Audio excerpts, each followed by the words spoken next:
देखिए क्वेश्चन क्या कह रहा है पहले वाला, एक ठोस घन की भुजा की लंबाई, घन क्या होता है क्यूब, कह रहा है एक ठोस घन की भुजा की लंबाई 7 सेंटीमीटर है।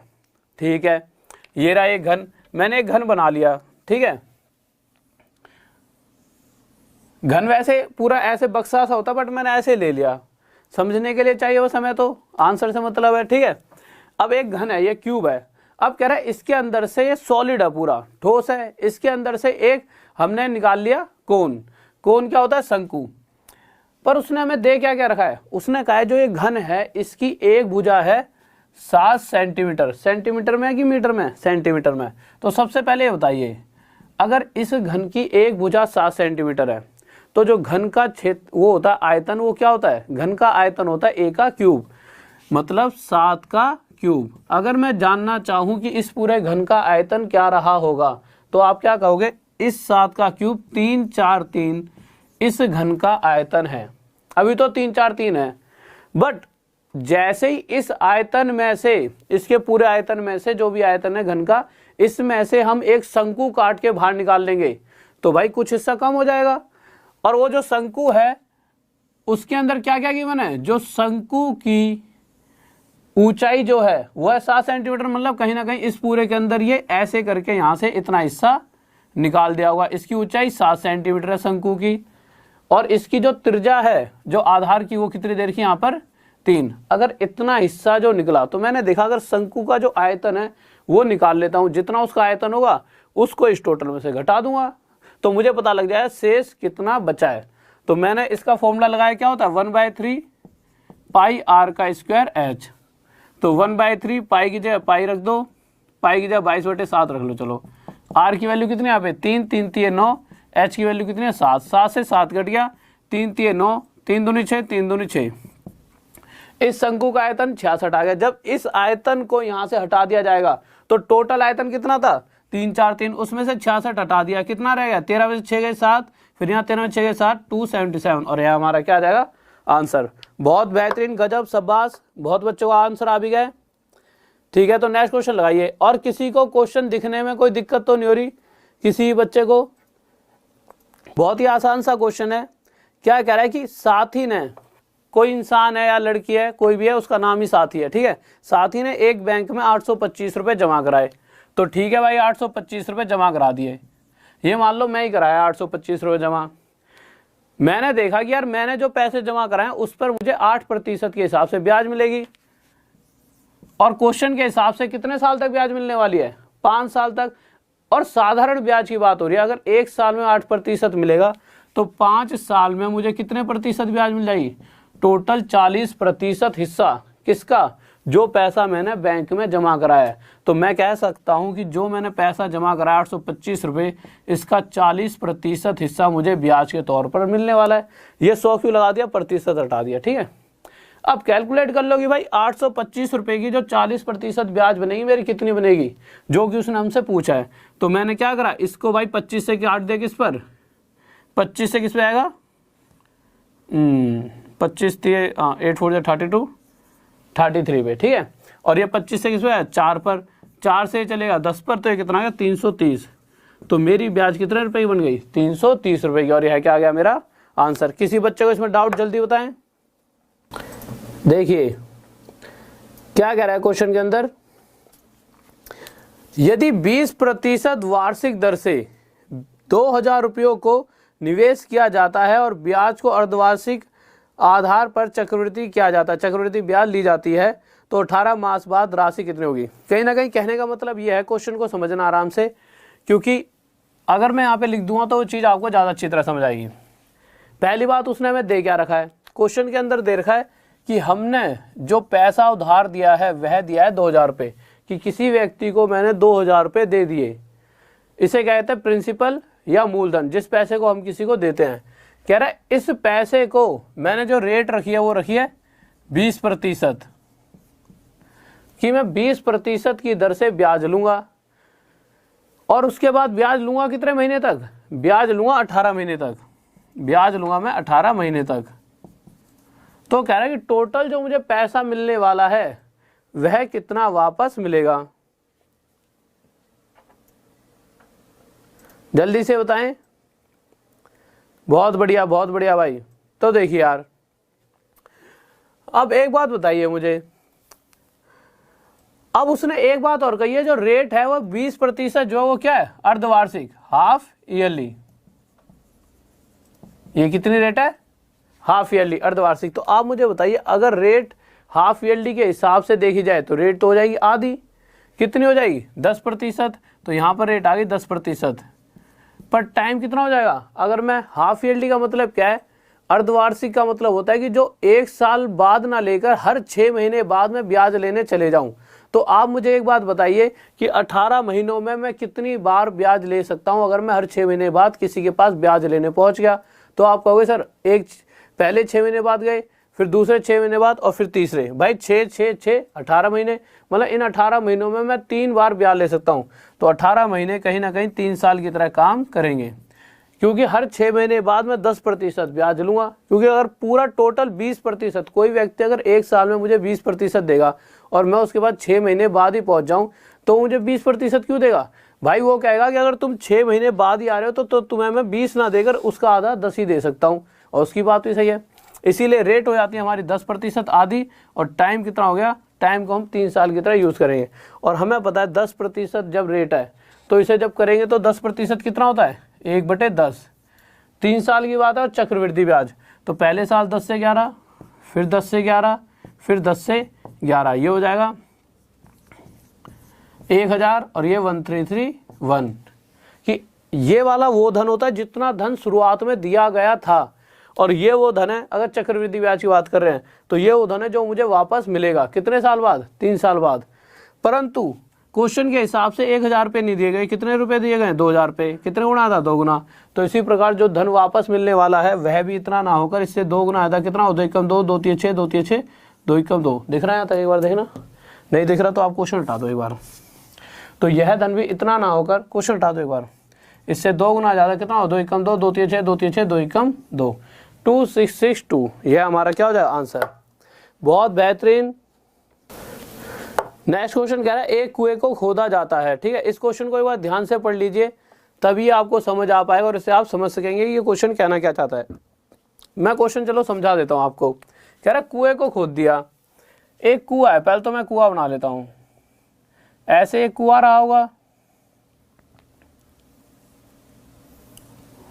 इस कुएं को खोद दिया। इसको कुएं को खोद कर जो इसमें से जो मिट्टी निकली है, ठीक है, जो इसमें से मिट्टी निकली है उसे इस तरफ डाल दिया है। जैसे चबूतरा सा नहीं बनाए थे, इसके पूरे चारों तरफ ऐसे करके,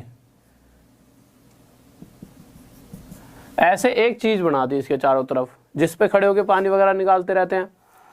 तो कह रहा है जहां इस मिट्टी को जब इस पे डाला गया, तो भाई अगर मैं जमीन पे भी डालूं, जैसे ये सिरा है, जैसे आप एक चीज बताइए, ये है, अगर मैं इस पे मिट्टी डालूंगा तो मिट्टी डलते डलते एक ऊंचाई भी तो ले लेगी। तो कहीं ना कहीं अगर मैं ये देखना चाहूं कि जो ये मिट्टी की ऊंचाई कितनी है, तो सबसे पहले मैं ये देखूंगा कि जितने हिस्से पर मिट्टी डाली गई है उस हिस्से का क्षेत्रफल कितना है। तो इस हिस्से का क्षेत्रफल निकालने के लिए मुझे क्या क्या पता होना चाहिए, इस पूरे वाले सर्कल का क्षेत्रफल। तो पूरे बड़े वाले सर्कल का क्षेत्रफल कितना होगा, पाई आर का स्क्वायर। अब बड़े वाले सर्कल की, भाई यार छोटा सर्कल ले लो चाहे बड़ा, फॉर्मूला तो पाई आर का स्क्वायर ही होता है, पर डिपेंड करती है रेडियस किसकी कितनी बड़ी है। तो यहाँ पर रेडियस किसकी दे रखी है, तो आप कहोगे छोटे वाले सर्कल की जो व्यास है, डायमीटर कितनी दे रखी है, 3। तो छोटे वाले सर्कल की रेडियस, छोटी के लिए सी ले लेता हूँ, छोटे वाले सर्कल की रेडियस हो जाएगी 1.5। फिर मैंने देखा बड़े वाले सर्कल की रेडियस कितनी है, बड़े वाले सर्कल की रेडियस नहीं दे रखी, पर हमें ये बता रखा है जो यहाँ से लेकर यहाँ तक की जो ये चौड़ाई है, ये वाली जो ये मिट्टी डाली जाएगी ना बाहर, जैसे कुएं के यहाँ पे बाहर जब मिट्टी डलेगी तो जो ये चौड़ाई है ये कितनी है, 4। अगर ये चौड़ाई 4 है और यहाँ से लेके यहाँ तक ये 1.5 है, तो 1.5 और 4, इस पूरे बड़े वाले सर्कल की रेडियस कितनी हो गई, तो रेडियस बड़े वाले की हो जाएगी 5.5। अब बस फॉर्मूले में रख दो, हमारा आंसर आ जाएगा। तो मैंने देखा कि छोटे, मुझे पता है कि अगर मुझे इस बड़े वाले सर्कल का रेडियस निकालना, तो इस बड़े वाले सर्कल के एरिया में से इसको बी लिख देते हैं, यहाँ पे बी लिखा है, मैं से छोटे वाले सर्कल का रेडियस घटा देंगे, पाई आर छोटे का स्क्वायर। यहाँ तक दिख रहा है, ठीक है। घटा के देखा मैंने, तो मैंने देखा पाई रेडियस बड़े वाला कितना है, बड़े वाला रेडियस 5.5 है, तो 5.5 पाई कॉमन ले लिया दोनों से, 5.5 का स्क्वायर, छोटे वाले का रेडियस आपको पता है कितना है 1.5 का स्क्वायर, बस इसे आप सोल्व कर दो। तो पाई, एक बार ये दोनों भाई ए स्क्वायर माइनस बी स्क्वायर का आपने फॉर्मूला सुना होगा, ठीक है, ए स्क्वायर माइनस बी स्क्वायर का फॉर्मूला आपने देखा होगा, क्या होता है ए प्लस बी और ए माइनस बी, यही तो होता है। तो इसी तरीके से या तो इसका स्क्वायर कर लो, इसका स्क्वायर माइनस कर दो, बट बेटर रहेगा हम ये वाला फॉर्मूला लगाएंगे तो ये हो जाएगा ए प्लस बी, इन दोनों का जोड़ कितना 7, और फिर ए माइनस बी, इन दोनों को घटा देंगे, कितना आ जाएगा हमारे पास 5 है 5 4।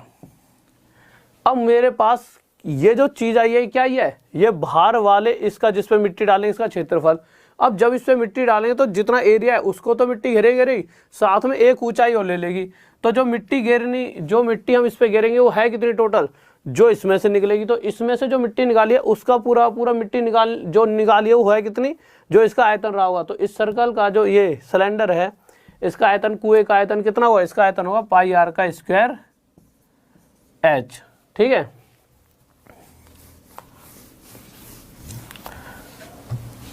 और इसकी रेडियस है कितनी, इसकी रेडियस कितनी है 1.5, तो पाई 1.5 का स्क्वायर मल्टीप्लाई इसकी एच हमारे को दे रखी है, कितनी दे रखी है एच, क्वेश्चन के अंदर ऊंचाई कितनी दे रखी है इसकी 14 मीटर, तो इसकी ऊंचाई है 14 मीटर। बराबर इस मिट्टी को जब इसमें डालेंगे, इस क्षेत्रफल पे फैलाएंगे तो ये एक ऊंचाई तक उठ जाएगा। तो पाई 7 गुणा में 4 मल्टीप्लाई, भाई मिट्टी किसी एक ऊंचाई तक तो लेगी, तो इस क्षेत्रफल में मिट्टी डलेगी किसी एक ऊंचाई तक। तो H1 काटा पीटी कर दो जो करता है, तो हमने काट दिया, 7 दूनी 14, 2 दूनी 4, ठीक है। तो आ जाएगा हमारा पाई से पाई कट गया, 2.25 बटे में 2 ये ऊंचाई आ जाएगी। अब पॉइंट हटेगा, नीचे 200 आ जाएगा, काट दो, 25 से 9 पर और 25 से 8 पर, 9 बटे 8 इसका आंसर आ जाएगा आपका, ठीक है। तो इसका आंसर बन गया बी। नेक्स्ट क्वेश्चन लीजिए जल्दी से, एक्स प्लस कोस एक्स, ये तो वैसे बहुत छोटा ही क्वेश्चन है। Sine x plus cos x बराबर उसने दे रखा हमारे को √2 साइन एक्स, और हमसे उसने पूछ लिया है tan x की वैल्यू बताओ। तो मैंने क्या करा यार, यहाँ से साइन एक्स को ख़त्म करने के लिए इसे साइन एक्स से भाग दे दिया, इसे भी साइन एक्स से भाग दे दिया, और इसे भी साइन एक्स से भाग दे दिया। साइन एक्स से साइन एक्स कट गया, साइन एक्स से साइन एक्स, तो 1 प्लस कोस अपॉन में साइन क्या होता है कोट, तो 1 अपॉन प्लस कोट एक्स बराबर √2 आ गया, ठीक है। फिर हम आगे आए, इस 1 को मैं उधर ले गया, ठीक है, तो ये आ जाए cot x equal to √2 minus 1। अब एक बार बताइए, इन दोनों को ना मैंने उल्टा कर दिया, क्यों, मुझे tan x चाहिए, मुझे पता है tan x कोट x का उल्टा होता है।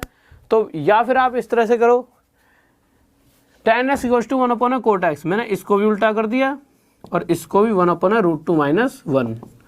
और हमने रैशनलाइजेशन क्या सीखा था, अगर आपको याद हो, सबसे पहले तो 1 अपॉन कोट x क्या होता है tan x, तो यहाँ से मुझे पता लग जाए tan x बराबर आने वाला है 1 अपॉन √2 माइनस 1 को मैंने क्या सिखाया था, क्या लिखते हैं, कुछ नहीं, जब भी ऐसी संख्या आ जाए नीचे तो ऊपर ले जाओ डायरेक्ट और ऊपर लिख दो √2 प्लस 1, और नीचे क्या लिखेंगे, इस वाली संख्या का वर्ग 2, इस वाली संख्या 1 का वर्ग 1, 2 और 1 का अंतर 1, नीचे 1 लिखेंगे और उसके लिखने और ना लिखने का कोई फायदा ही नहीं है।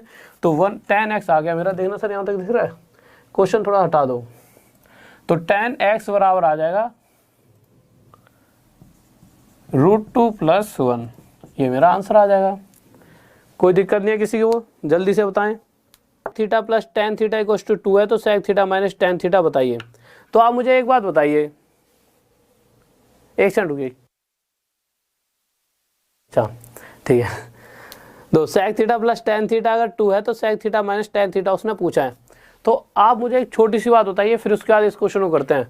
अगर कहीं पर ऐसे लिखा हुआ है, जल्दी से बताना, कहीं पर अगर ऐसे लिखा है a² minus b² equal to 1 लिखा हुआ है, तो मुझे पता है a² माइनस b² को आप क्या क्या लिख सकते हो, आप लिखोगे a प्लस बी और a माइनस बी, भाई ये इसका फॉर्मूला होता है बराबर 1, क्योंकि मैंने यहाँ पे 1 लिख रखा है, ठीक है। अब अगर मैं कहूँ कि ना क्वेश्चन में a प्लस बी की वैल्यू 3 दे रखी है, कितनी दे रखी है 3, तो a माइनस बी कितना हो जाएगा, तो a माइनस बी हो जाएगा, अगर इसकी वैल्यू 3 होगी तो ये यहाँ से वहाँ चले आएगा 3, और a माइनस बी की वैल्यू 3 हो गई 1/3, ठीक है। या फिर क्वेश्चन में a माइनस बी की वैल्यू 3 होती तो a प्लस बी की वैल्यू कितनी रहती, तो भाई ये 3 उधर चले आता 1/3, या इसे ऐसे समझो कि अगर a माइनस बी 3 है तो a प्लस बी कितना होना चाहिए कि दोनों का मल्टीप्लाई 1 आ जाए, तो a प्लस बी होना चाहिए 1/3, 3 से 3 कट गया 1 आ गया। या फिर a प्लस बी 3 है तो a माइनस बी 1/3। तो बस हमें यहाँ से ये समझ आ रहा है कि इसकी जो वैल्यू है, अगर इसकी 3 है तो इसकी उल्टी है, अगर ये 3 होता तो ये इसका उल्टा। तो यहाँ से हमें ये पता लग गया ये दोनों आपस में उल्टे हैं। अब इसका इस क्वेश्चन से क्या ये रोल है, इसका ये रोल है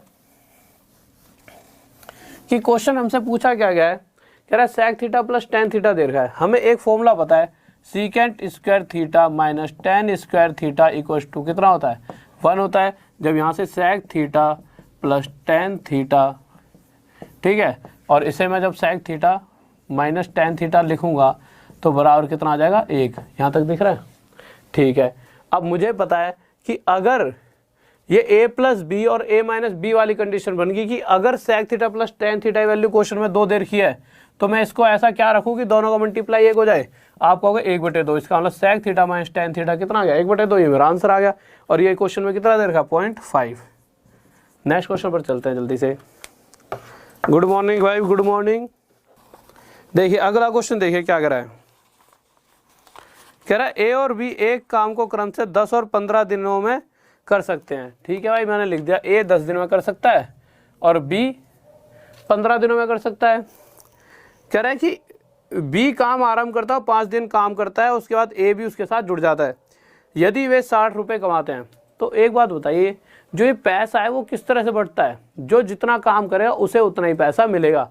तो अगर मैं ये देखूँ कि लास्ट तक किसने कितना और किसने कितना काम करा है तो पैसा भी उसी अनुपात में बढ़ जाएगा। मुझे नहीं पता कितना काम है तो मैंने इन दोनों का एलसीएम लिया, कोई एक ऐसी संख्या मानी उसे मैंने काम मान लिया। जैसे हम एक्स वाई जेड मानते हैं तो मैंने एक संख्या मान ली 60, ऐसी संख्या जो 10 और 15 से पूरी तरह भाग हो जाए। तो मैंने मान ली संख्या 60 कि हाँ ये एक काम ले लिया 60। अगर इस काम को ए 10 दिन में करना चाहे तो आप बताइए, अगर 10 दिन में कोई व्यक्ति 60 काम करना चाहेगा तो उसे कितना काम करना पड़ेगा। तो आप कहोगे सर उसे 6 काम डेली करना पड़ेगा। एक दिन में 6, 2 दिन में 12, करते करते 10 दिनों में वह 60 काम को ख़त्म कर देगा। आगे अगर 15 दिनों में किसी को 60 काम करना है तो डेली कितना करना पड़ेगा, डेली उसे 4 काम को ख़त्म करना पड़ेगा। इतनी सी बात आपको समझ आ रही होगी। हम आगे बढ़ते हैं। क्वेश्चन के हिसाब से पहले 5 दिन किसने काम करा है, पहले 5 दिन बी ने काम करा है। तो मैंने देखा कि अगर बी एक दिन में 4 काम करता है तो 5 दिन में 4 की रफ्तार से 20 काम तो कर दिया। तो अब 20 काम तो बी ने कर दिया है, ये बी का वर्क लिख लेते हैं यहाँ पे, बी वर्क 20 काम बी कर चुका है।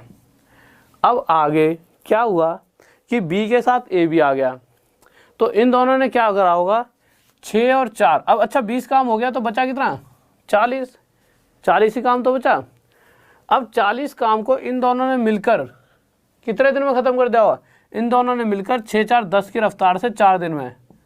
तो यहाँ से मुझे पता लगा कि अगले 4 दिनों तक ए ने भी काम करा है। तो भाई 4 दिनों में 6 चौक 24 काम तो ए ने करा होगा, और बी ने 4 की रफ्तार से 4 दिनों 4 चौक 16। तो 20 काम पहले कर चुका है, 16 और कर दिया, तो बी ने करा 36 और ए ने 24। तो हमारा आंसर कौन से वाला है, पहले वाला, कि ए ने 24 काम करा है और बी ने 36। तो पैसे भी ऐसे ही बटेंगे। अगर पैसे 60 रुपये की जगह 120 रुपये होते तब तो भाई अलग बात थी, पर जब 60 ही रुपये हैं तो इनको बांट के देख लो, जितना काम करेंगे टोटल भी 60 है, तो इसी तरह से ये रुपये भी बढ़ जाएंगे। नेक्स्ट क्वेश्चन लगाइए सर। नेक्स्ट क्वेश्चन देखिए, सेम, देखो कितने सारे ऐसे क्वेश्चन है जो मैंने सेम टू सेम आपके पेपर में, मतलब जब मैंने क्वेश्चन सॉल्व कराए ये सारे क्वेश्चन जो मैं पेपर देख रहा हूँ तो 99, हाँ 1-2 क्वेश्चन ऐसा हो सकता है शायद मेरे से ना करवाया गया हो उस टाइम जब मैंने आपके पूरे चैप्टर कराया, पर 99% हिस्सा हर एक पेपर का मैंने करा रखा है। इसमें ये वाला क्वेश्चन ही मैंने आपको करा रखा है। कह रहा है पानी और शराब का अनुपात दे रखा है, वाटर और एल्कोहल का रेशो दे रखा है। एक बर्तन है, पहले वाले बर्तन में इनका मतलब मटेरियल तो पड़ा है, पर मटेरियल जिस अनुपात में पड़ा है पहले वाले बर्तन में 4:1 में, और दूसरे वाले बर्तन में पहले 4:1 है। रुक जाइए मैं पेज में देख लेता हूँ, यार बहुत छोटा दिख रहा है। कौन सा क्वेश्चन पे आ गए हम, हाँ, कह रहा है पहले वाले बर्तन में 4:1 है, दूसरे वाले बर्तन में 3:1। इतनी सी बात समझ आ गई।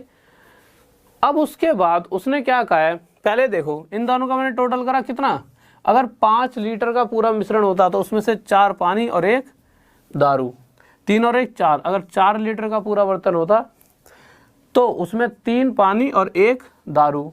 पर क्वेश्चन कह रहा है कि जब इसमें से हमने हिस्सा निकाला तो इस तरह से निकाला है कि इसका एक हिस्सा तो इसका दूसरा हिस्सा 1:2 के अनुपात में हमने दारू और इस वाले मिश्रण का जो हिस्सा लिया है और इस वाले मिश्रण से हमने निकाली भाई दारू पानी वो पूरा टोटल, तो 1:2 में। तो पहले तो दोनों को बराबर करेंगे, 4 गुणा यहाँ 5 की गुणा यहाँ, फिर 1:2 बनाने के लिए दो 5 और 4 1:1 हो गया। अगर कहीं पर 1:1 लिखा है तो 1:2 बनाने के लिए इसके साथ 2 ही गुणा कर दूंगा। तो मैंने क्या करा, 1 की गुणा यहाँ 2 की गुणा यहाँ। तो मैंने देखा इस 5 के साथ मैंने कितना गुणा कर दिया, 4, इस 4 के साथ 10 की गुणा। तो जो 4 एक्स्ट्रा गुणा यहाँ करिए उसकी गुणा यहाँ और यहाँ करूँगा। और यहाँ समझाने में मुझे थोड़ी सी प्रॉब्लम इसलिए भी हो रही है कि जब मैंने चैप्टर पढ़ाया था तो बेसिक से धीरे धीरे सारी चीज़ समझाई थी। अब मैं सोच रहा हूँ कि डायरेक्ट इस क्वेश्चन को समझा रहा हूँ तो कुछ बच्चों को समझ नहीं आया, तो कैसा बोलूँ कि वो बिल्कुल समझ सकें।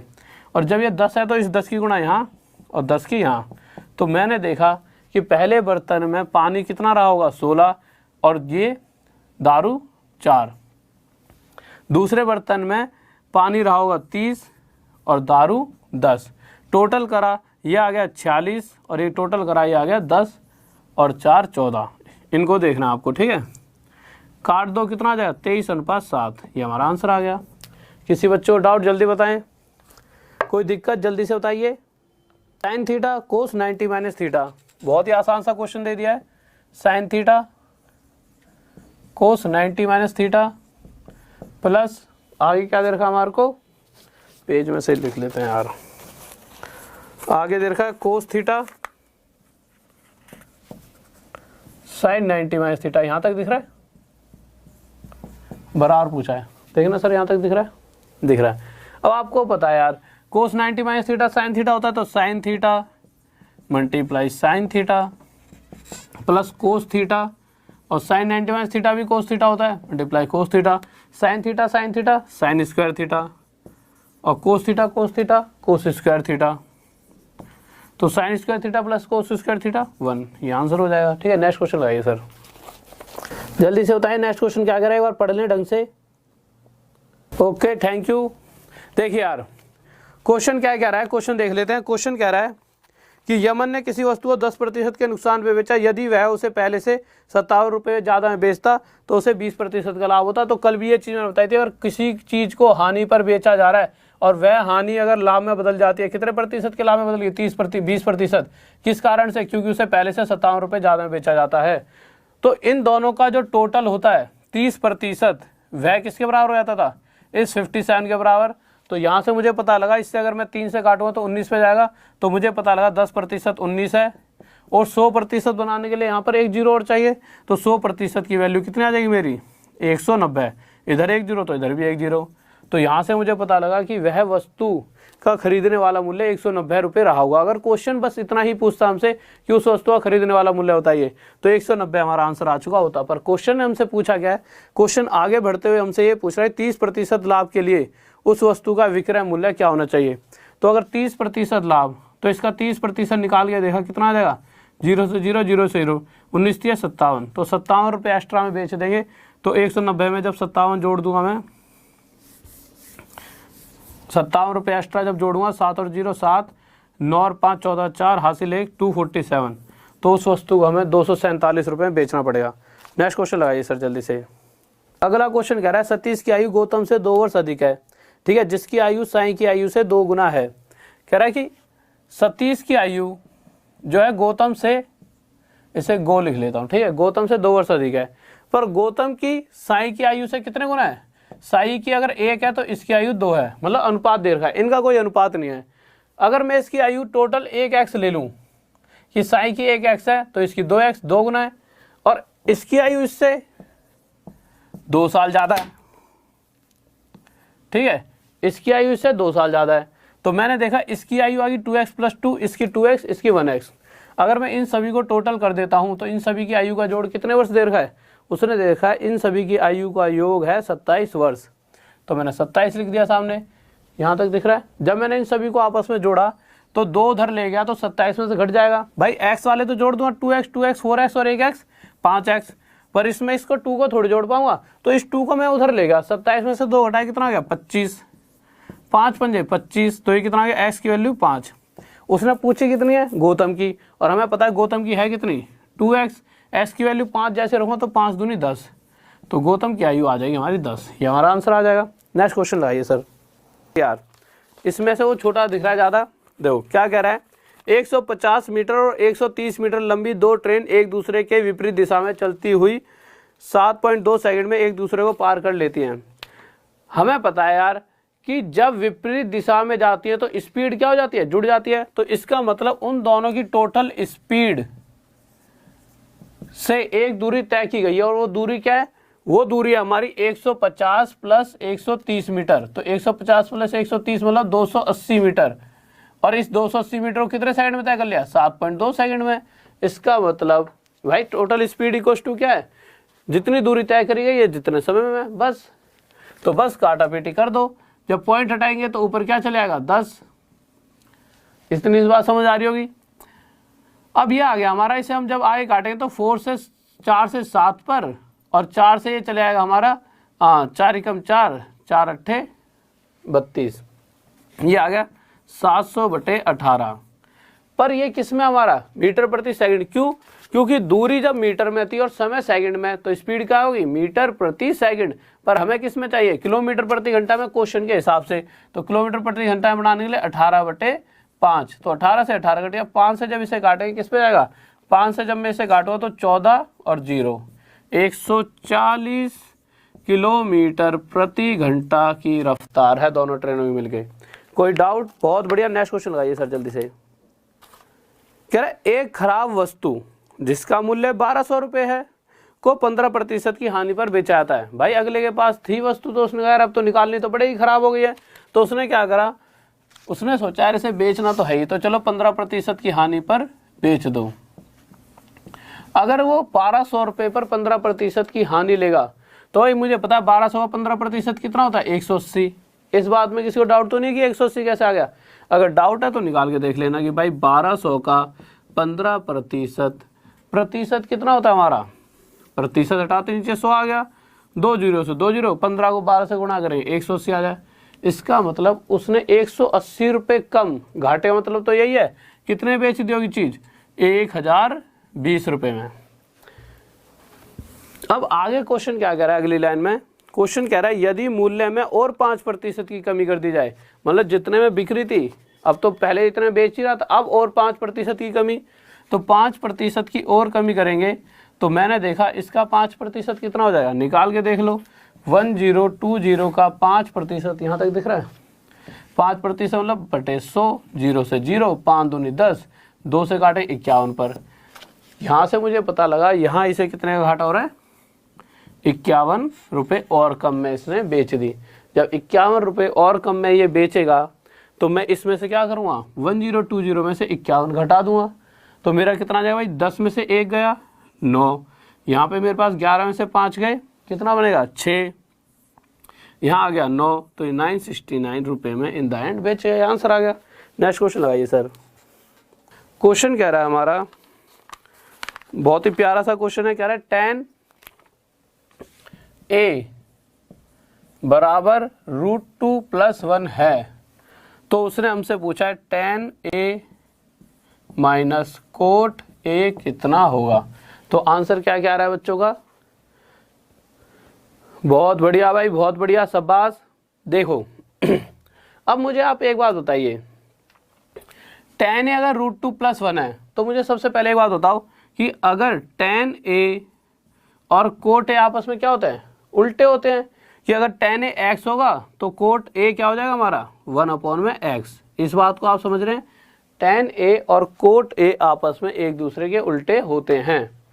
अगर मैं tan A की जगह यहाँ पर अगर tan A ये है तो कोट A क्या हो जाएगा मेरा 1/√2 + 1। आप समझ रहे हो, क्योंकि तो tan A की जो वैल्यू है कोट ए की वैल्यू उसकी उल्टी होगी। और हमने एक चीज़ सीखी थी एक दिन, क्या सीखा था, अगर इस तरह से √2 + 1 इस तरह से कोई वैल्यू आ रही है तो कुछ नहीं करना, डायरेक्ट इसको ऊपर लिख दो, बस प्लस की जगह ऊपर आए क्या हो जाता है माइनस, और नीचे क्या आता है, नीचे इसका स्क्वायर और इसके स्क्वायर का अंतर, इसका स्क्वायर 2 है और इसका स्क्वायर 1, 2 और 1 का अंतर 1, तो 1 नीचे लिखे ना लिखे बराबर है। तो जब भी मैंने आपको ये अलजेब्रा पूरा सिखा रखा है कि इस तरह से कोई वैल्यू दिख जाए और इसका उल्टा करना है, तो 1 में लिखकर टाइम वेस्ट नहीं करना, डायरेक्ट साइन चेंज कर दो। जैसे मैंने देखा यहाँ पर अगर ऐसे लिखा है √2 + 1 तो डायरेक्ट साइन चेंज करा √2 - 1 और नीचे क्या लिख देंगे, इन दोनों का अंतर 1। जैसे कहीं पर ऐसे लिखा होता 2 + √3, अगर मैं इसका उल्टा लिखना चाहूँ, इधर दिख नहीं रहा, यहाँ लिख लेते हैं, अगर कहीं ये लिखा होता 2 + √3, अगर मैं ये x है और मैं आपसे 1 में x पूछूं तो आप कहोगे 1 में x होगा 2 - √3 डायरेक्ट, और बटे में इसका वर्ग 4 और √3 का वर्ग 3, तो 4 और 3 का अंतर 1, तो 1 को लिखो ना लिखो बराबर है। तो डायरेक्ट भी आप इस वैल्यू को लिख सकते हो, क्योंकि हमारे को पेपर में क्या बचाना है, टाइम। पूरा मैटर तो टाइम का ही है। जो बच्चा इस चीज़ को जल्दी कर लेगा वो आपसे आगे आता, आपको भी आता उसको भी है। भाई आजकल हर कोई तैयारी कर रहा है और चीज़ें बहुत ज़्यादा आसान भी हो चुकी हैं। जो चीज़ें आजकल ऑफलाइन में नहीं मिल रही वो आपको ऑनलाइन में मिल रही हैं, समझ रहे हो आप। तो चीज़ें इतनी आसान हो गई, हर किसी के पास जा रही हैं, बट वो उन चीज़ों को यूज़ किस तरह से कर रहा है बच्चा, अमल किस तरह से कर रहा है, सब कुछ डिपेंड इस पर करता है। ठीक है, तो आप देखिए, तो मैंने देखा tan a ये है तो कोट ए हमारा ये आ गया, तो इसको मैं ऐसे मान लेता हूँ, इससे आपको ज़्यादा समझ आएगा। tan a की जगह मैं x लिख लेता हूँ तो आपको बिल्कुल समझ आएगा। x ये है, कोट ए मतलब भाई tan का उल्टा होता है, तो मैंने 1 में x लिख दिया। तो वो हमसे क्या पूछ रहा है, tan a को हमने x माना है, कोट ए को 1 में x खुद ही हो जाएगा। तो वो हमसे ये पूछना चाहता है x - 1 में x, या फिर tan a लिखे रहने दो यार, नहीं तो तुम कंफ्यूज हो गए। tan a और कोट ए कह रहा इन दोनों को माइनस करना है, तो जब मैं अगर इन दोनों को माइनस करूंगा तो √2 + 1 में से माइनस करूंगा √2 - 1 को, तो भाई ये माइनस का तो ये बाहर आएगा तो ये माइनस हो जाएगा और ये प्लस, ये और ये कट जाएगा और एक आंसर क्या आ जाएगा हमारा 2, यह आंसर आ जाएगा। ठीक है, नेक्स्ट क्वेश्चन लगाइए सर जल्दी से। नेक्स्ट क्वेश्चन कह रहा है कि वैट शामिल करने पर, 19वां क्वेश्चन है आपका,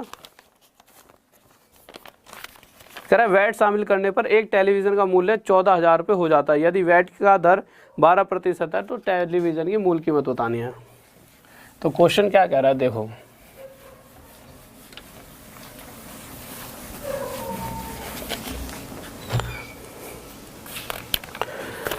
कि वैट शामिल करने में टेलीविज़न का मूल्य 14,000 रुपये। ठीक है भाई, 14,000 रुपये हमने लिख दिया। यदि वैट का दर 12% है, अगर वैट की दर 12% है तो 12% का मतलब क्या होता है, 4 × 12 3/25। अब ये मत कहना कैसा है, प्रतिशत हटाया नीचे 100, 16 करा 3/25। तो यहाँ से मैंने देखा अगर वह वस्तु 25 रुपये की रही होगी तो उस पर 3 रुपये का वैट लगा, और अब वो हो गई है कितने रुपए की, 28 रुपये की। पर क्वेश्चन कह रहा है कि वो 28 रुपये की नहीं है, वो है कितने की, 14,000 रुपये। इससे कितने गुना आया था, 500 गुना। भाई 28 के साथ 500 ही गुणा करो तो 14,000 आ जाएगा। तो इसी प्रकार उसकी मूल कीमत भी 25 ना होकर 500 गुना ज़्यादा कितनी हो जाएगी, 12500। ठीक है, तो अगला क्वेश्चन लगवाते हैं, देखिए 1 सेकंड में। अभी क्या है, अगर मैं कहूँ cosecant square theta minus cot square theta equal to कितना, तो आपको वही 1। इन दोनों के फॉर्मूले के हिसाब से a² - b² वाली कंडीशन को फॉलो कर रहे हैं, तो मैं इसे क्या लिख सकता हूँ, cosec theta minus cot theta, और आगे जाके लिख दूंगा कोसेक थीटा प्लस में कोट थीटा इक्वल टू 1। यहाँ से मैं देख सकता हूँ, थोड़ा सा क्वेश्चन को ऊपर हटा दीजिए, हल्का सा ऊपर कर दो। तो यहाँ से मैंने क्या कहा, थोड़ा सा क्वेश्चन को ऊपर कर दो, ठीक है।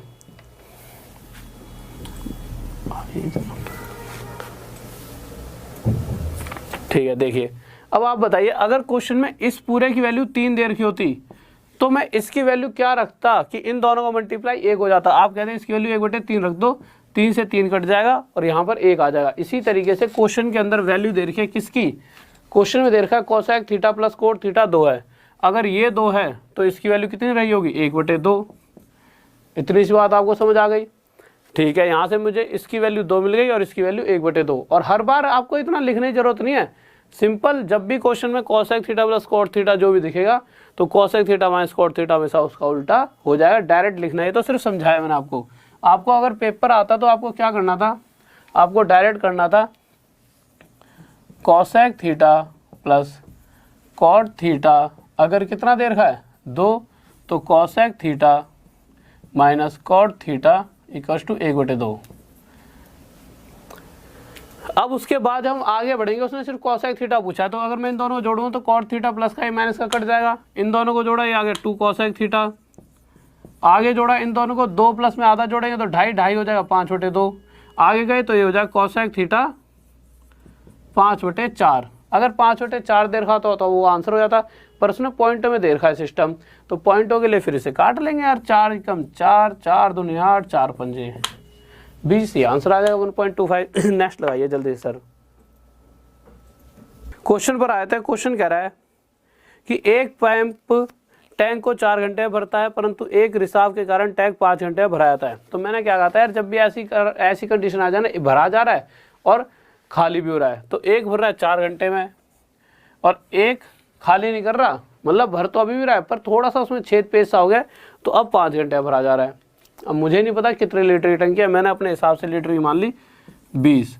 अगर 4 घंटे भरना है तो मुझे हर घंटे 5 लीटर पानी भरना पड़ेगा, पर पहले जहाँ हर घंटे 5 लीटर पानी टंकी में रुक जाया करता था, भाई जैसे ही मैंने मोटर चलाई तो अगर 4 घंटे में 20 लीटर पानी भर रहा है, मैंने मान लिया टंकी 20 लीटर की है, तो 4 घंटे में 20 लीटर पानी भरना है तो हर घंटे 5 लीटर पानी टंकी में रुक जाया करता था।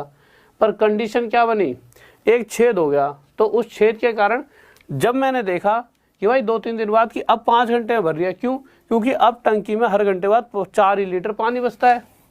भाई अब हर घंटे बाद 4 लीटर पानी बचता है, क्यों, क्योंकि 1 लीटर पानी बाहर निकल जाता है। 5 लीटर भर रहा था ना पहले, तो 5 में से 1 लीटर बाहर निकल रहा है, तो रफ्तार पता लगी पानी की बाहर निकलने की रफ्तार है 1।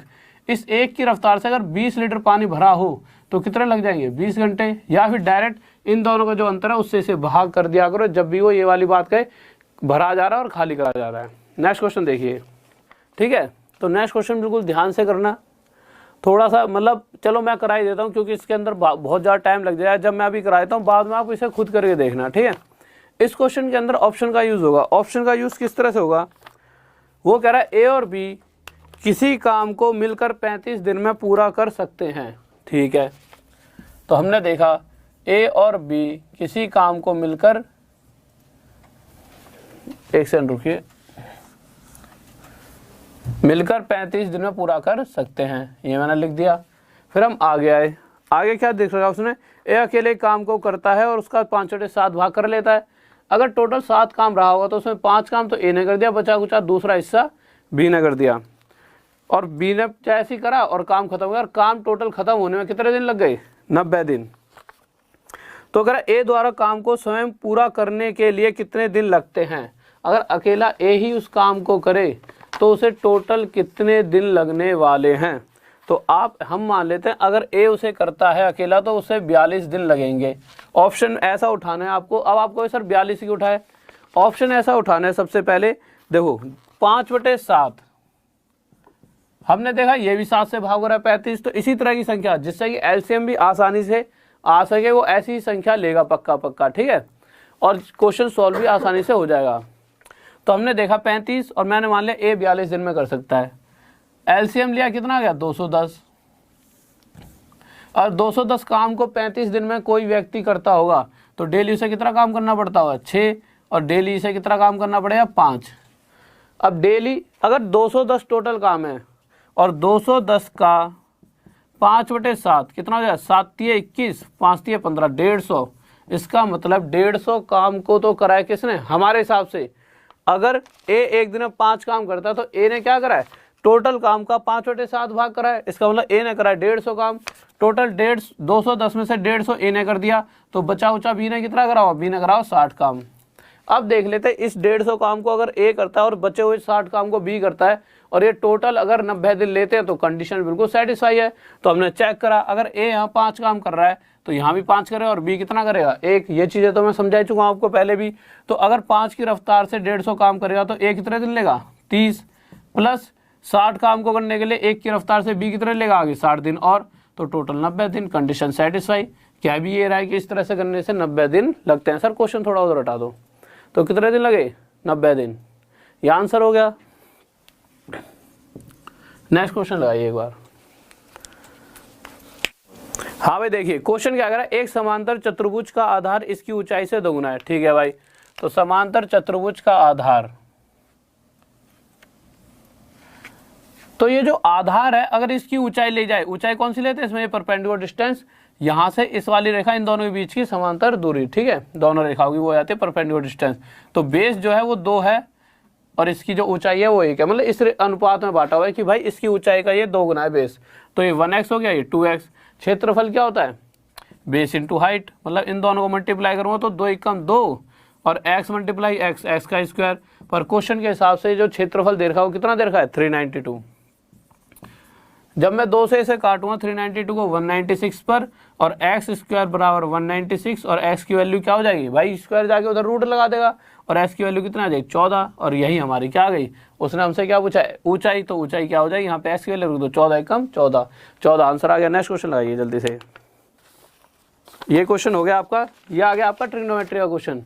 ठीक है, तो इस क्वेश्चन के अंदर क्या कर रहा है, ध्यान से देखना, कह रहा है 3 tan थीटा इक्वल्स टू 2 दे रखा है, और उसने हमसे पूछ रहा है 2 sin theta minus cos theta, यहाँ तक दिख रहा है, ठीक है, बटे में क्वेश्चन थोड़ा उधर कर दो, 2 cos theta minus sine theta.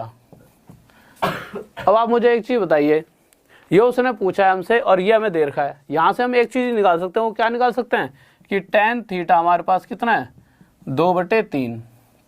इतनी सी बात आपको समझ आ गई।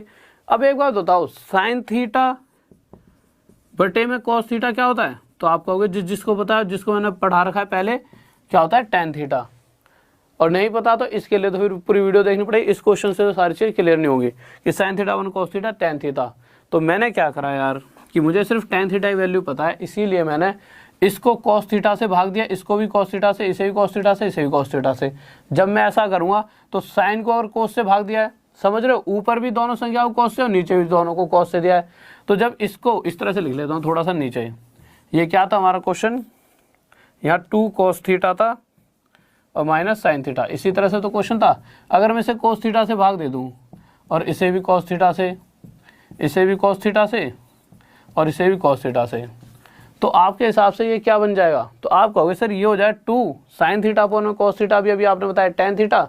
सर थोड़ा क्वेश्चन ना ऊपर लगा दीजिए, थोड़ा सा ऊपर कर दो क्वेश्चन,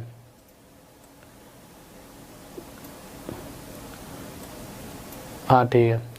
तो ये आप कहोगे sir sine theta upon cos theta tan theta, तो ये आ जाएगा 2 tan थीटा माइनस, ये दोनों कट जाएंगे 1, फिर नीचे भी आ जाएगा 2 cos theta upon cos theta cut जाएगा तो 2 minus sine theta upon cos theta tan theta. बस वैल्यू पुट कर दो, आंसर आ जाएगा। tan थीटा की वैल्यू है कितनी 2/3, तो 2 गुणा में 2/3 माइनस 1, नीचे आ जाएगा 2 माइनस 2/3। जब इसे सोल्व करोगे तो कितना आ जाएगा, 2 दूनी 4/3 माइनस 1, यह आ जाएगा 2 माइनस 3 दूनी 6, 6 माइनस 2 4/3। तो और इसको ही सोल्व करो, 3 एकम 3 और 4 में से 3 गए कितना बचा 1/3, तो इसे 1/3 लिख लेते हैं, 3 से 3 कट जाएगा, 1/4 हमारा आंसर आ जाएगा, ये आंसर आ जाएगा। नेक्स्ट क्वेश्चन लगाइए सर जल्दी से। अगला क्वेश्चन कह रहा है कि समान व्यास वाली 15 पाइपों को एक टंकी को 12 मिनट में भर सकते हैं। हम मान लेते हैं कि एक पाइप अगर 1 लीटर पानी भरेगा तो 15 पाइप 15 लीटर पानी भरेंगे 1 घंटे में, तो 12 घंटे में कितना पानी भर देंगे, 15 12 को 180 लीटर। तो अगर टंकी 180 लीटर की है, अब उसके बाद उसने कह दिया कि अगर 6 पाइप, आगे क्या कर रखा है क्वेश्चन पढ़ लेते हैं, 2 गुना व्यास वाले 6 पाइप समान प्रवाह की गति से इसे कितने समय में भर देंगी। तो 6 पाइप अगर इसे भरना चाहें 180 लीटर पानी हो तो कितनी देर में भरेंगे, तो 6 पाइप बट जिनका व्यास 2 गुना है। अब एक बार बताओ, जो पानी निकल रहा है ना पाइप से, तो पानी किस पे डिपेंड कर रहा है, जो बाहर जो उसका जो इस हुआ है एरिया, जो एरिया है, जैसे वो सर्कल तो बनता है, पाइप के बाहर एक हिस्सा होता है सर्कल जैसा, उसमें से जो उसका एरिया है उतना ही पानी उसमें से निकल रहा है। अगर उसके लिए व्यास मतलब 1, तो रेडियस 1:2 में, पहले वाले की रेडियस 1 तो दूसरे वाले की रेडियस कितनी हो गई है 2, 2 गुनी हो गई है। तो अगर रेडियस का ये अनुपात है तो इनके एरिया का अनुपात मैंने क्या बताया था, क्या होता है एरिया का अनुपात, इसका स्क्वायर और इसका स्क्वायर 4। तो इसका मतलब ये पता लगा जो पहले वाले पाइपों की क्षमता अगर 1 थी तो अब वाले पाइपों की क्षमता कितनी है, 4 गुना है। अगर पहले वाले पाइप 6 ही होते तो वो 6 लीटर पानी भर रहे होते, पर अब वो 4 गुना क्षमता हो चुकी है। इसका मतलब पहले वाले जो 6 पाइप हैं उनका अगर 2 गुना व्यास कर दिया जाए तो अब वो 24 लीटर पानी भरेंगे। तो जो अब जो नए 6 पाइप हैं उनकी क्षमता हो गई है, वही 6 पाइप 24 लीटर पानी भरेंगे और 24 की रफ्तार से 180 लीटर पानी कितनी देर में भर दिया जाएगा? काट दो, 7.5 मिनट। मिनट में देर का है, घंटे में देर का है? मिनट में। तो 7.5 मिनट में यह काम खत्म हो जाएगा। या फिर दो यहाँ पे काटा पीटी करने में टाइम लगेगा तो 24 की गुणा यहाँ कर तो ज़्यादा बढ़िया है। बात तो यही आई है। तो 12 दूनी 24, 2 से 15, 7.5 पर कैलकुलेशन आसान। इसलिए मैंने ये चीज़ आपको टाइम एंड वर्क में कितनी अच्छी तरीके से बताई थी कि जब भी कैलकुलेशन ऐसे आ जाए इसको मल्टीप्लाई करके 180 लिखा, इसमें भी तो टाइम वेस्ट होगा। जिस बच्चे की कैलकुलेशन थोड़ी सी भी कम है वो क्या करे, इसे ही कैलकुलेट करने में टाइम लगा दे। बेटर है इसे कैलकुलेट मत करो, फिर उसको यहाँ काटने में टाइम लगाया। तो हमें पता है भाई टोटल काम कितना था, 15 पाइपों द्वारा 12 मिनट तक किया गया काम। और इसी काम को अब कितने 6 पाइप करना चाहते हैं जिनकी क्षमता कितनी है 24।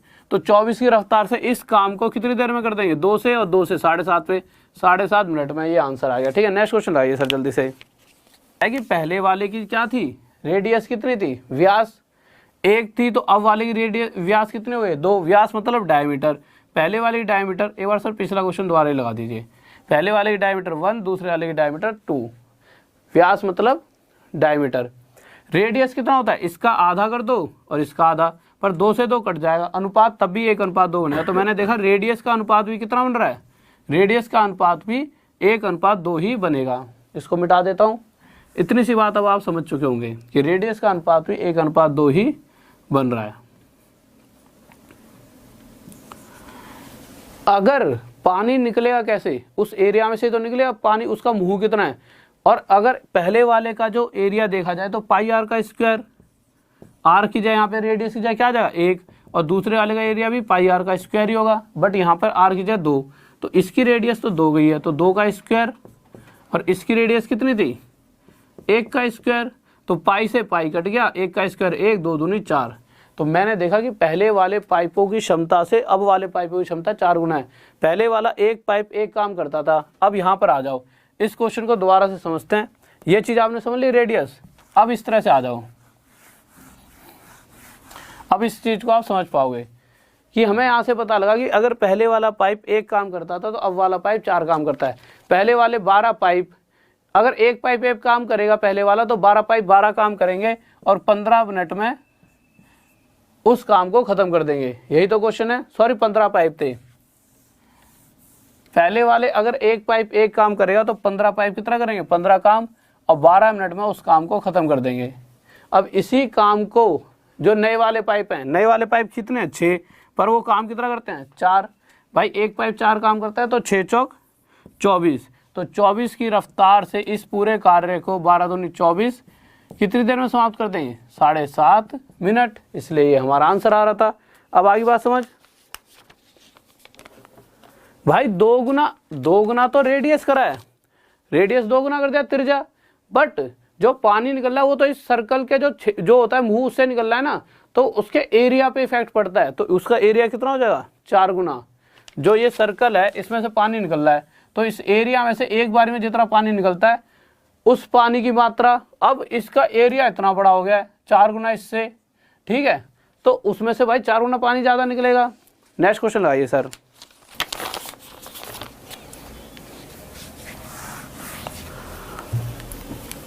उसने कहा है कि किसी समचतुर्भुज की एक भुजा की लंबाई 61 सेंटीमीटर है और इसका क्षेत्रफल दो।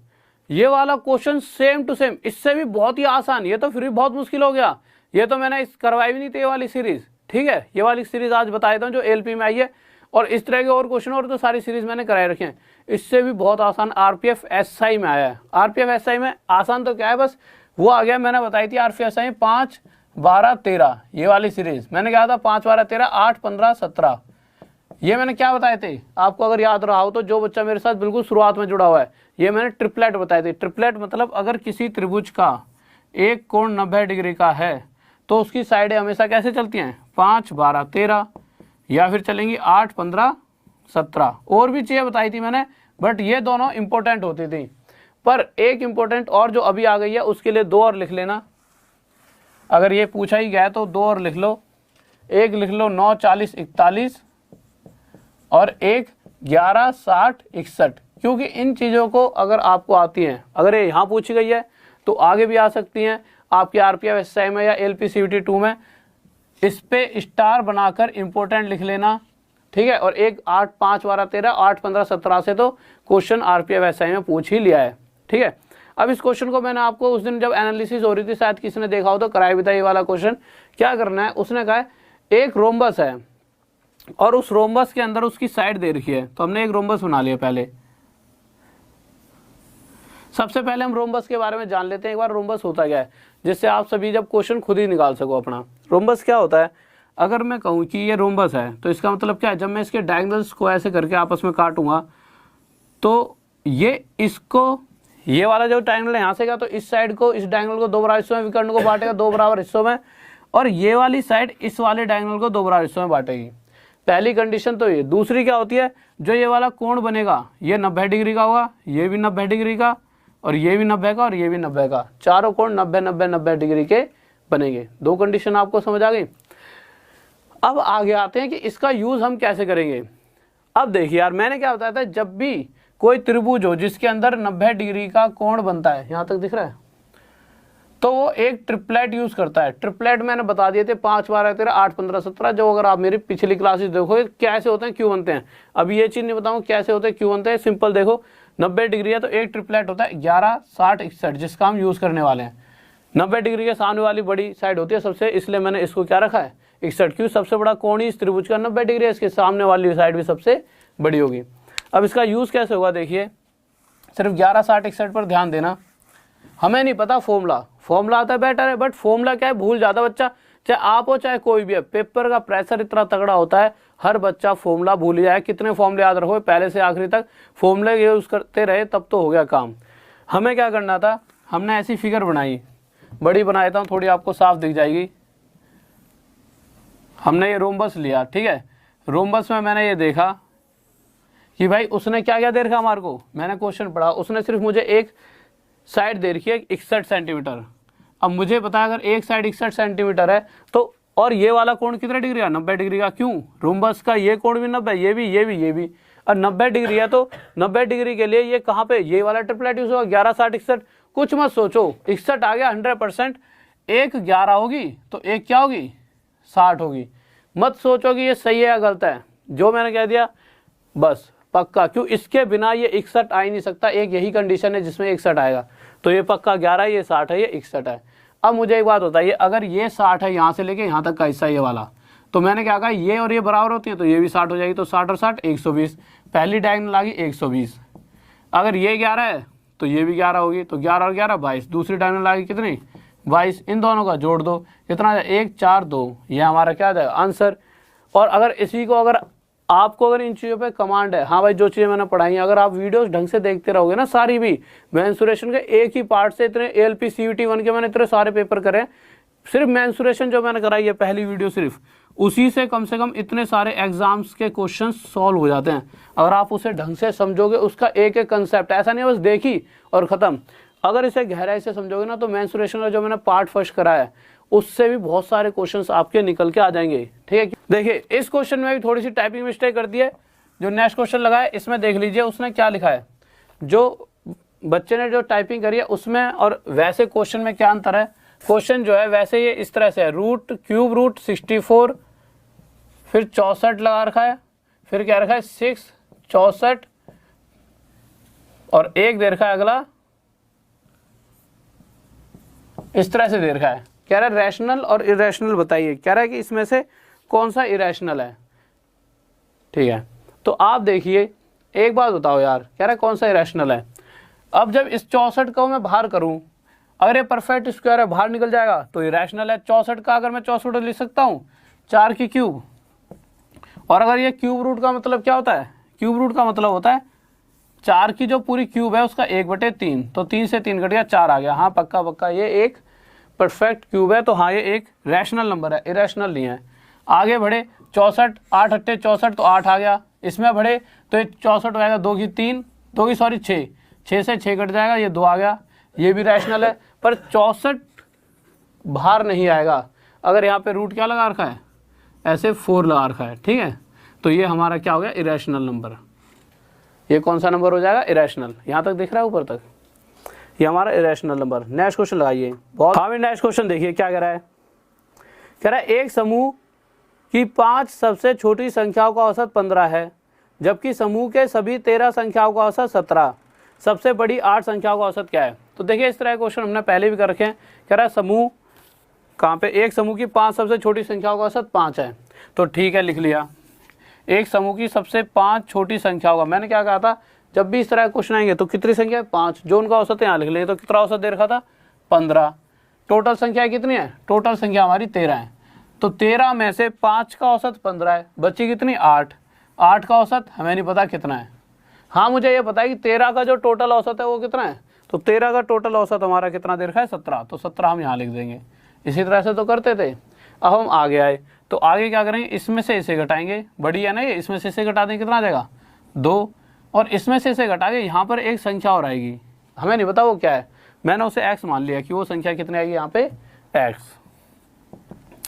मैंने देखा कि यार वास्तविक में जो ये यहाँ पे 8 है, जो नंबर है टोटल कितना है, 8, इससे कितना गुना था, 4। तो इसी तरह से जो यहाँ पे नंबर आएगा वो इतना आएगा कि उसका जब मैं 4 गुना करूँगा तो मुझे क्या मिल जाएगा, 5।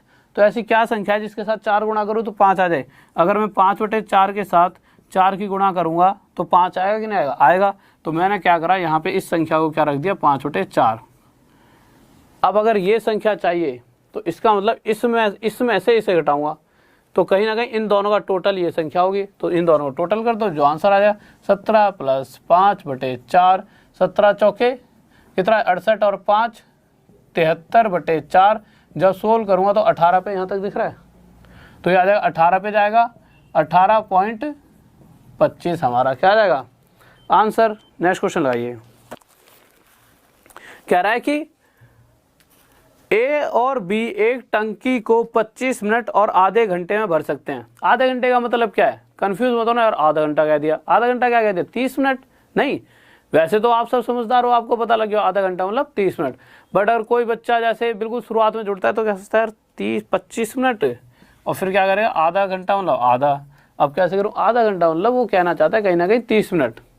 तो 30 मिनट में भर सकते हैं। कह रहा पाइप सी 3 गैलन प्रति मिनट खाली कर सकता है, कि 3 लीटर हर 1 मिनट में पानी खाली कर रहा है पाइप सी।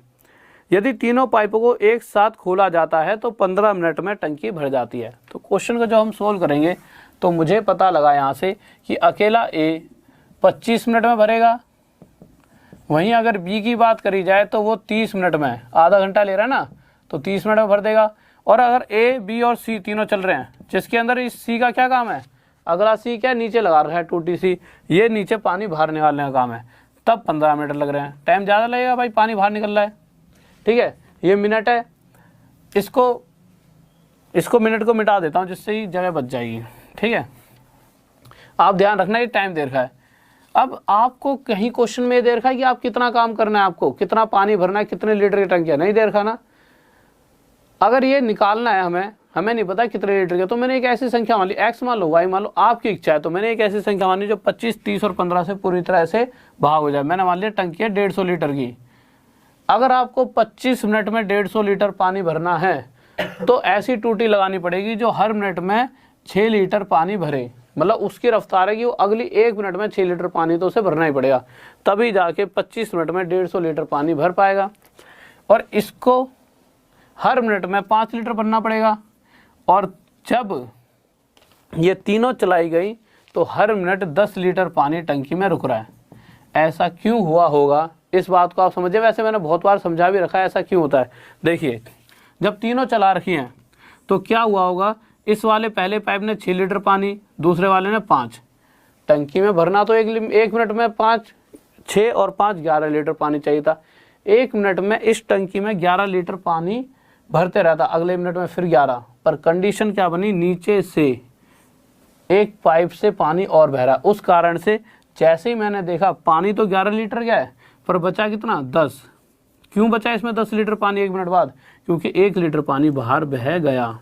तो हमें यहाँ से ये पता लगा कि बाहर जो पानी निकाल रहा है पाइप, वो हर 1 मिनट में 1 लीटर पानी निकाल सकता है। 1 सेकंड को थोड़ा, ठीक है। तो मैंने देखा 6 और 5 11 लीटर पानी भर रहा है। 1 लीटर पानी ऐसा है कि हर मिनट में 1 लीटर पानी बाहर जा सकता है सी पाइप के द्वारा। पर क्वेश्चन कह रहा है, क्वेश्चन थोड़ा इधर उधर हटा दो यार, हटाई दो पूरा क्वेश्चन। तो क्वेश्चन के हिसाब से 1 लीटर पानी बाहर नहीं जा सकता, 3 लीटर जा रहा है 1 मिनट में। कितना होना था? 3। तो टोटल टंकी भी 150 लीटर की ना होकर 3 गुना ज़्यादा कितने लीटर की होगी? 450 लीटर। यह हमारा क्या आ जाएगा आंसर। कोई डाउट जल्दी बताएं।